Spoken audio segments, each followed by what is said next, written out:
Tonight, the grim of a more expensive Kenya is setting in. A few hours after the Energy and Petroleum Regulatory Authority, EPRA, slammed consumers with historic fuel price hikes, the aftermath is chaotic. Public transport fares are up by 50% and matatu operators are now threatening a nationwide strike. While the government scrambles to justify the numbers using global crisis, a heavy political storm is gathering over the country's economic survival. And TV's Sylvia Kathoni starts us off tonight. It was a race against the clock last night. Petrol stations across the country were choked with gridlock as motorists scrambled to top up their tanks before the clock struck midnight and the reality of a record fuel hike kicked in. Today, it is a full-blown crisis. The shockwaves of the record fuel prices are rippling through the economy faster than expected. At commuter hubs, confusion and anger are boiling over as fares jumped by a staggering 50% overnight. Transport associations are warning that they cannot survive the pressure, threatening a complete national shutdown if things don't change. Na hii bedhe mafuta hapa penye imefika hapana. Hiyo ndio mizajionyo hadi sisi hapa kwa road tupati do. Customer anakataa kuingia kwa gari ukimwondezeje wa mafuta anakataa.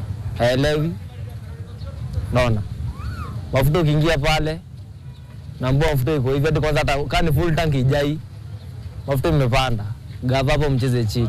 Serikali ya Kenya Kwanza ishughulikie mwananchi ipasavyo jinsi tulivyoagana wakati walikuwa wanatuomba kura.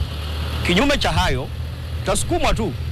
Tuweke maandamano, tufinyane mpaka tuwasukume washushe bei. Kwani serikali inatupeleka wapi? Sisi tunalilia serikali na tunaomba serikali irejeshe mafuta mahali ilikuwa, ipunguze bei ndio tujuane na customer wetu. Mimi ni mwendeja wa bodaboda na mambo ya pikipiki, mafuta sasa vile imepanda, customer wetu wanakataa mambo ya pikipiki. And the pain doesn't stop at the bus stage.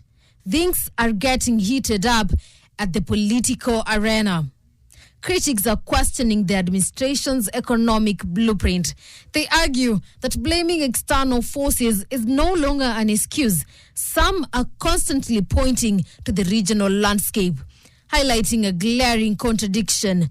If global supply chains are frozen for everyone, why is a landlocked neighbor like Uganda retailing diesel far cheaper than Kenya? We must reduce our VAT further from the current 8% to 0. In the short term, we must exempt fuel products from VAT.